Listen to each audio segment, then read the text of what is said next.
Hello, Happy New Year. Thank you for joining us. Thank you for joining me in Healthline. My name is Lisa Valente. I'm a registered dietitian, and Happy New Year, everyone. Thank you for coming to our YouTube Live. We wanted to chat a little bit about healthy eating goals for the new year and what that looks like for us at Healthline, have a chance to answer some of your questions that you may have about nutrition and fitness related things or healthy eating goals. So let us know in the chat if you have questions about healthy eating, nutrition. I will try to answer as many as I can. And if you don't have questions, then you just get to hear me talk all about nutrition and healthy eating, etc. So thank you so much for tuning in. I'm so glad that you're here. I want to give people just a couple of minutes to trickle in, but to get started, let me just say my name is Lisa Valente. I'm a dietitian, and at Healthline, and really for me personally too, when it comes to nutrition, we really believe it should be for everybody. So a lot of times in the wellness space that is the internet, it can feel a little exclusive and intimidating, especially when it comes to eating healthy. It may seem like people have this perfect diet or there's this ideal way of eating that doesn't really match up with your tastes and preferences. And we want to help show people that eating is very individual, very personalized, and it doesn't have to be super comprehensive or expensive. It can be simple things that you do every day to add some more nutrients to your plate in a way that feels good for you and feels affordable and attainable and includes some of the foods that you grew up eating. So we're really believe that to be true. And we love to help people sort of hit their health goals with science-based information. So if you come to healthline.com, you'll see lots of articles that answer different nutrition topics and questions. And we always look to the science first. So we comb through peer-reviewed journals, see what the latest research has said. And then of course, we try to help you apply it to real life because just because something is published in the science doesn't mean that it's going to work on your plate. So taking that real world approach to healthy eating and hopefully making it seem really yummy and delicious and attainable and imperfect, because not every single meal and every single snack is going to be this like super well-balanced and nutrient dense plate. And that's okay to sometimes have foods that are a little more indulgent or ones that are more sometimes foods, not eat all the time foods. So understanding that your diet's going to ebb and flow, but we hope to be a place where you're able to get really credible information around nutrition. All right, I'm taking a look at the question down here. Should we be focused on intermittent fasting? So we actually have a whole video on our YouTube page about intermittent fasting. I think there's some promising research around intermittent fasting, but maybe not enough to unequivocally recommend it to everybody. So there's different types of intermittent fasting, and they tend to be based on how long the fasting period is for. And so a lot of people tend to fast for 16 hours. I think that's called a 16-8. And then there's more rigorous types of intermittent fasting where maybe the fasting period is longer and the eating window is shorter, or it's based on days of the week and not hours of the day. I think we all fast naturally just when we sleep because we're not eating, which is great. And so when we wake up, we tend to be hungry. I think delaying breakfast a little bit is fine. I think bumping dinner early also would be fine. But I think if you're really hungry and you're pushing your first meal back to like 2, 3 p.m., that may not be the best thing in terms of like fueling your body and listening to your body. And there are some downsides to intermittent fasting, just in terms of it may inhibit muscle growth and building. So if that's a big goal of yours, intermittent fasting may not be the best way to eat. It's not really recommended for pregnancy, and it can interact with certain hormones. I think the research has shown, especially for women. So just downsides to be aware of. And then if you want to do intermittent fasting, I'd like to see people bump their windows up earlier instead of pushing them later, because the research shows that earlier eating tends to be better. And it's really hard for people to do that unless they want to have dinner at 4 p.m. And the other thing I'll say about intermittent fasting too is when you eat can be important. And the research on intermittent fasting shows that, but the what that you're eating is still important. So I think one of the perks of intermittent fasting is that you just sort of have to change the times you eat, and it doesn't tell you what you can and can't put on your plate. But I still think focusing on whole nutrient dense foods is really important. Again, with the occasional like yummy or fun food that you want to include in your diet, whether that's a cookie or some fried chicken. But for the most part, also focusing on the quality of the foods you eat to see the most helpful benefits there. But again, I would keep it flexible and not super rigid if you want to try it. But healthline.com has lots of great information on intermittent fasting. And we did film a whole video on it on our YouTube channel that you can check out. Okay, I hope that was helpful. Next question around taking fish oil capsules if you're trying to lose weight. I don't know of any research that says that you shouldn't take an omega-3 supplement for weight loss. In fact, omega-3s are one of the nutrients that are really hard to get in your diet without supplementation. So you'll find omega-3s in fatty fish like salmon, sardines, and anchovies can be a really great way to get omega-3s in. But if you are like me and you don't love eating anchovies and sardines all the time and just don't find yourself eating fish at that recommended 2 times a week, you may want to add a omega-3 supplement. And we also have some great information on omega-3 supplements on healthline.com so you can learn more. But like I said, as far as I know, there's nothing that contradicts taking fish oil if you are trying to lose weight. Thanks. In terms of intermittent fasting, can taking vitamins and supplements break your fast? Again, not that I know of. I think you really have to consume something that would impact your blood glucose and like sort of get that digestive engine in your body running. So something with carbohydrates. I believe the research says that having a cup of coffee won't break a fast or having water won't break a fast also. But again, if you're putting sugar or lots of like additives to your coffee, like a lot of milk, then that can affect when your fast would technically be broken. Someone's asking a question about how to lose love handles. So again, when we look at the research, there's no one way of eating or one diet that could specifically target a specific area of your body. There are certain foods that have been linked to lower levels of belly fat. But again, this is really, really hard to pinpoint just from a diet perspective, I think. So I would focus on making sure you're getting movement in. And again, this is just like general movement and activity for your physical health. There's not really specific things we can do to target just love handles. Of course, you can work your core strength in general. And then focusing on including lots of healthy foods in your diet. Eating lots of fiber-rich foods can be helpful with weight loss, but they're also really helpful for digestive health, heart health, and more.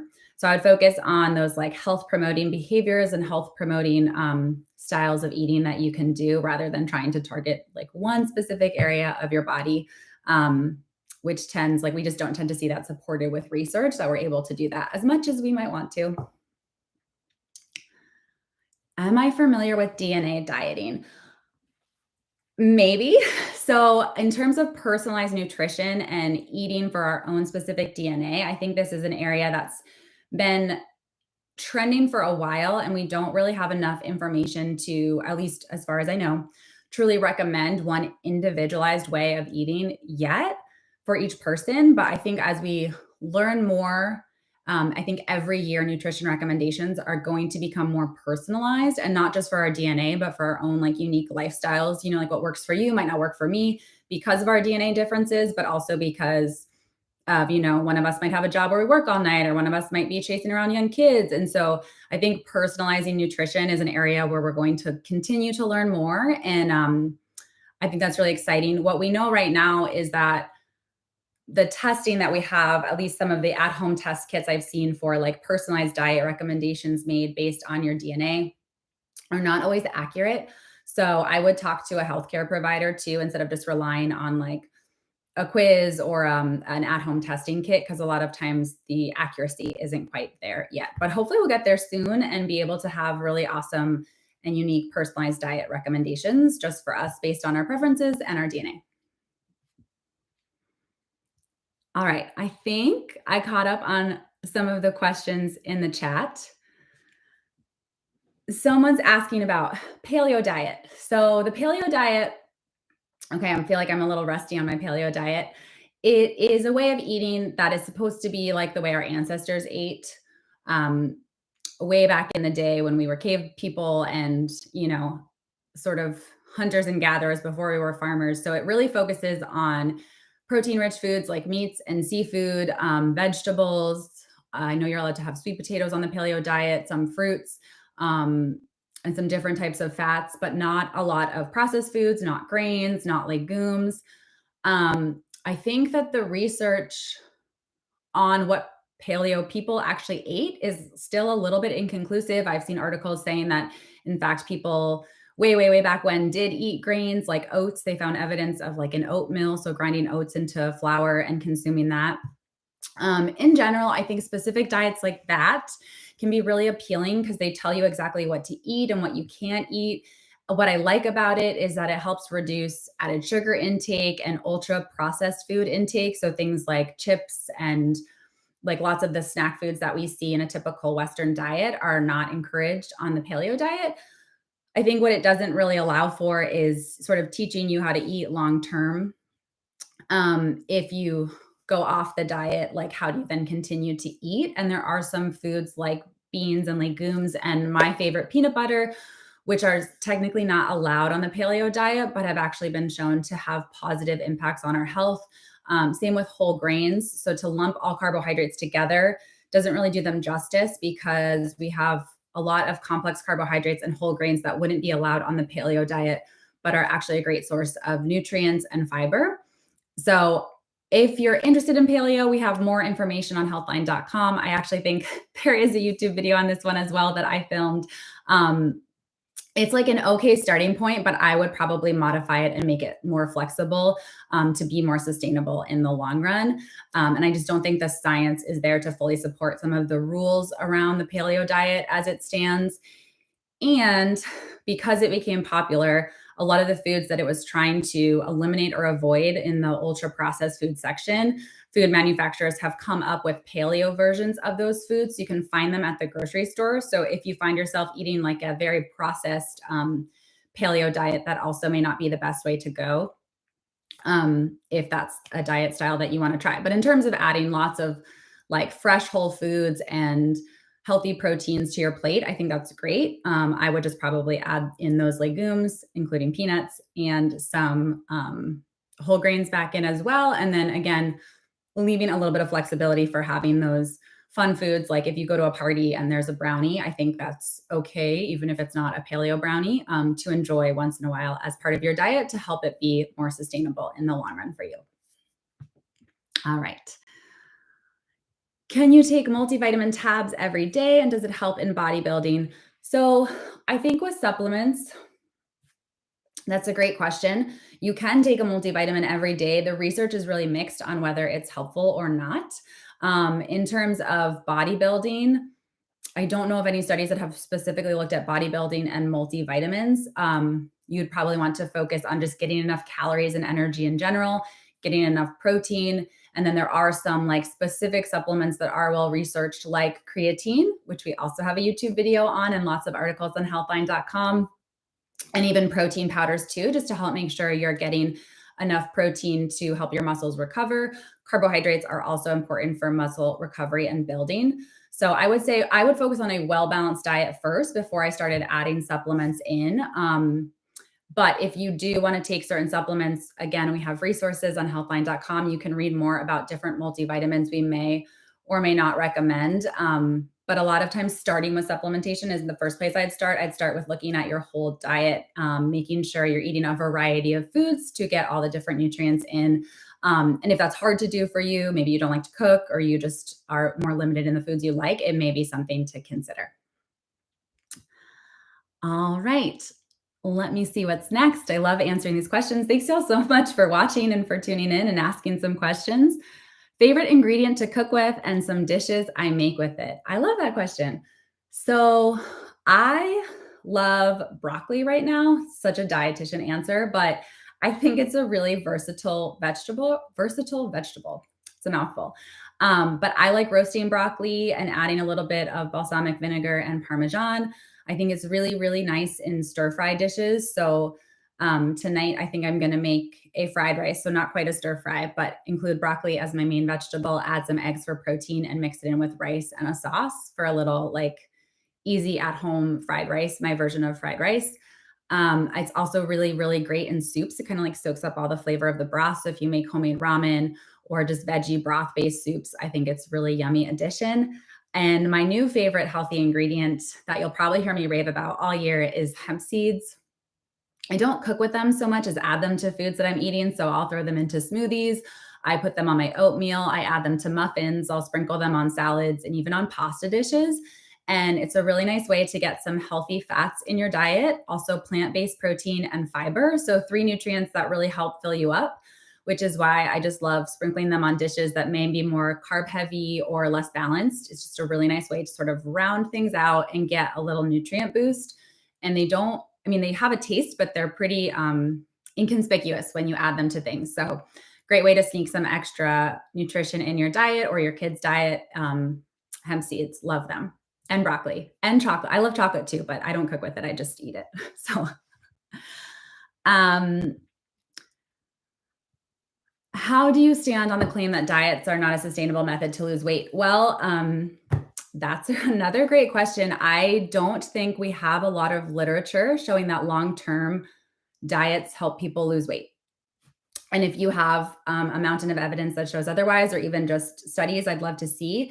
The latest research I've looked at that I think was a meta analysis of other studies on different diets, looking at low fat versus low carb versus intermittent fasting versus, again, different diet plans. Long term weight loss on these plans tends to be about 6 months. And then we see weight regain or to the level of before the diet started or after. And a lot of times that's because in these studies, people are being supported and monitored and helped with their diets. And so when some of that support starts to go away as the study winds down, that's the reason they become less sustainable. But when I think long-term weight loss, like years and years and years of like, how are you adopting these diet principles every single day? I haven't seen research that lasts that long. And that's one of the faults of research itself is we're not really conducting like 30-year studies on people. So we have other types of like epidemiologic data to look at then. And I think for most people, their diets will naturally just change a little bit over a period of time that long. But I think for all of us to make diets work, we just need to find out what works for us. So it's less about following like a set of rules and more about having flexibility in your diet so that, tomorrow, if you have a food that's not allowed on your diet, it doesn't become this big like derailing incident where, you sort of swear off your diet and just start eating ultra processed foods, but you're able to sort of acknowledge like a little, oh, maybe I had a cookie today and that's fine. And just like let it go and sort of start again tomorrow with whatever your healthy eating pattern is.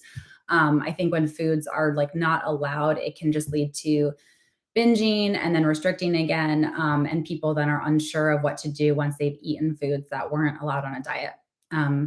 So that's how I feel about like long term diets. I don't think they really work when they're really rigid and restrictive, but in terms of incorporating more nutrient dense foods into your diet in a way that works for you, I think that can be done in a very sustainable way for a long, long time. Which oil is best for basic cooking purposes, saturated or unsaturated? So I think what research shows around fats right now, unsaturated versus saturated, is that saturated fat is not as harmful as we used to think that it was, but replacing saturated fats with unsaturated fats tends to have a health benefit. So swapping out things like butter and lard and coconut oil and palm oil for cooking oils like olive oil or avocado oil, which are unsaturated fats that have been shown to benefit our heart health, and eating omega-3 rich fats like that are coming from fatty fish that most Americans, again, most people don't get enough of in their diet can be really beneficial. So I feel like olive oil is probably my staple cooking oil. And then avocado oil, I also go back and forth with. And I keep butter on hand for sure for cooking up things like eggs, where I'm going to notice the taste, or for baking. And then also using coconut oil when I think the flavors are really going to shine, but predominantly focusing on unsaturated types of fats in my diet.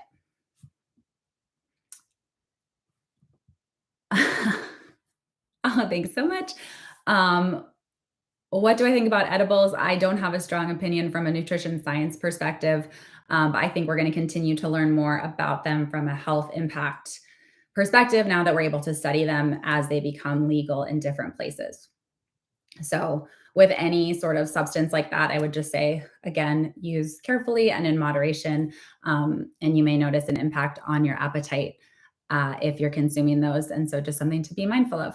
So, safely, safe consumption, safe and legal consumption would be my answer there. But I think we will learn a little bit more in the research again as we're able to do more.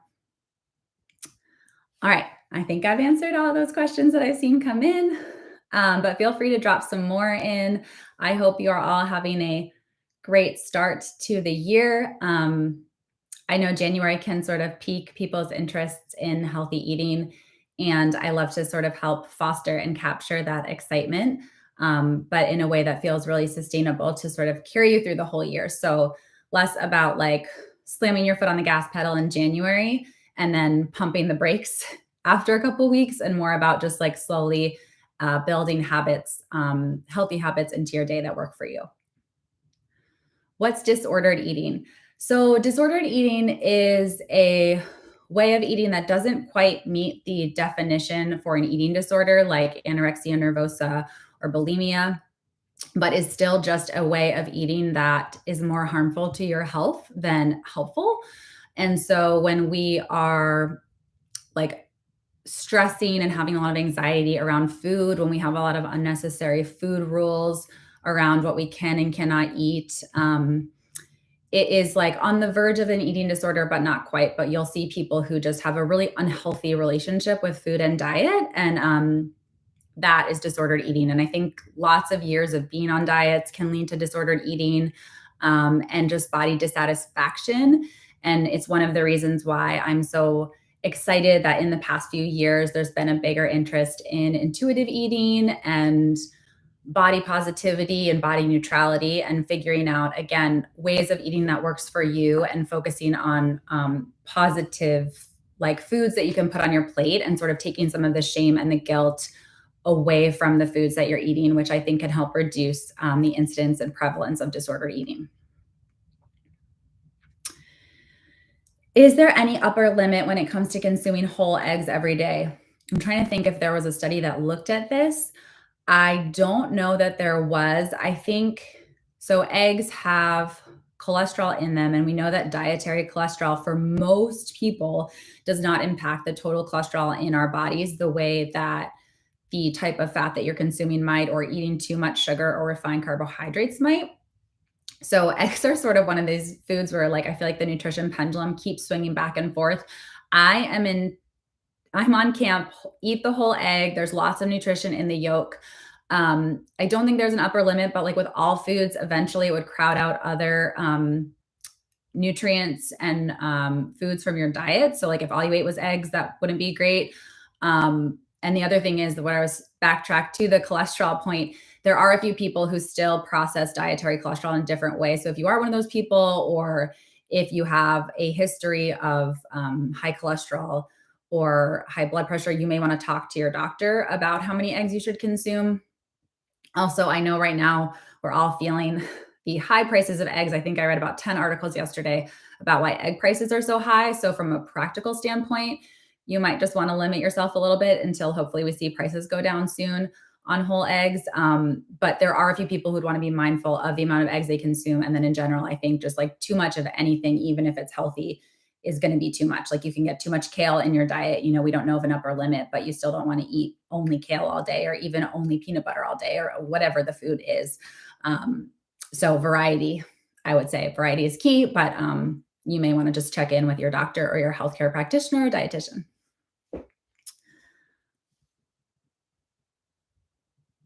Um, Someone's asking a question about colitis. I again would probably just check in with your doctor there, and someone who's able to give more personalized dietary or medical advice. I believe we have some information on healthline.com about colitis that might be helpful, but I would just check in with your practitioner and ask. Good luck.